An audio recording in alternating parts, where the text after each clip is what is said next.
o le tūlanga tau visa, ua matua tātou pangatia, whiawa ia tātou New Zealand ma Australia, le fwoi tau te walau sisi latu o lo te le tau mwhaia, pa ia malu le tātou atunu, le whionga ia anai awha ma le tau mwhaingo New Zealand.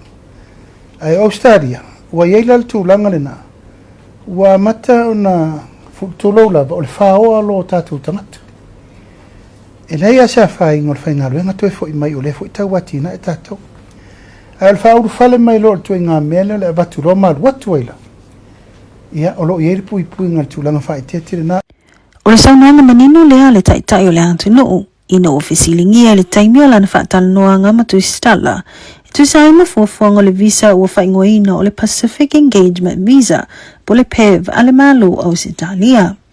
Whaalia la aulia le malia toa le uatea po la taivao 4C Schmidt. E ieila ia te tau al tangata ia pulea ia lana whai ungai whai. Au le pui ngā whale malo te le fianga o tātou. A tātou vai nei a fianga ua le ain tangata whaingalu ngā tau aloa tātou. A le la ave uma tātou skio leipa i whafo. O nā alo lea, te le fianga. Au se tasi ta upu o la ufata atia la le agenda a sa fia mai le pandemia o Australia. La fatela noa pema o lani ai inga lei e fea mo la tau fea mo tato. O lea fo ina whaamanino ma whaamausalima iai fo i fuafuanga. O le toi ilo ai o ngā luenga whaavai taimi. E peo nei iai le whaitau wafio tangata nu Samoa. O lo o ngā lulu i te tono au Setalia, New Zealand mai isi. O lea wa toi ilo le tūlanga o tātou ngā luenga whaavai taimi. Peon sir fia tasira nei whaafita uli wa tātou mōli mawina le tūlanga pangatia le utato iai.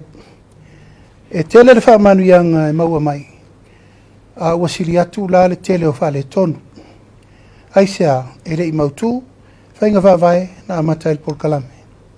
E le utoe nama se la ina le tele o whaamsino ngolo ngafa nei. Mana e tātou tangata anu o lo lala e Australia o ife sosani. Whaafita uli o lo tutupu i tangata o lo o atu i ngā luenga whaavai taimi. O la le taea i lato o lo taulele i eile tunu. A iei nisi o lato ua matua o wala wal whatamala. O lo tu la ina i lumo al whamsinonga. Whai o la mi o le pulea. La mi o le popoi. A sori ngā tu la whono i whalau whasaina i am tulanga whapena. A wai e tā ua foi. Nisi o mafua anga ua manatoa le malo e whaia nisi o suinga i whainga whaavai o ia ngā luenga whaamai taimi. O le mele o tupu nei. E ilo solo mai le au malanga ia Samoa atoa. O mai nei le tau langa whatoa whiri te teifono. E atu i o e le masani lesi lesi. E atu loa su e sifi. Ma ua matua i le tu la i eise a nganga o ngā lurue whatasi. Ma le nganga e tau au na wha longo tangata umo le tangata taitei malanga. O mai tau ina foi. Wa mai lava e tangata whainga luenga lai whafol whaupunga lea. Wa watu na o lātou na o so.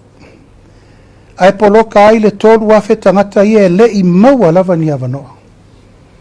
Manatul tātou whainga malo, o le a ave le avanoa i tūra i pure mamarua li in whaipule, me momoa.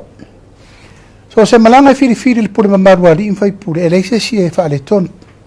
Le angolo i eile li o le pure mamarua li in whaipule, e pui eile a mio, pulea, ma le tau le leia, ma le tau aloa, le nuu ma le tu malo. O le naunau ta inga ia malu wha moe nga uma. Ai meise o le wha atu maui nai o le tā waloa o tū maanga o tātou tangata inu ese. Ai o le au talenga o le fuafuanga a le Pacific Engagement Visa, wa manino le saunoanga le li pālemia. O le a wha apupula atili tūlanga uma o le mata upu, i le tauno atu wai le tamaitai minsta o le vai fafo au Setalia. Ai meise, le onoanga i atu wai o le li pālemia o le malo ya Anthony Albanese, i le taimi e wha manatu wai le tuto o tasio Samoa, i le masino uni.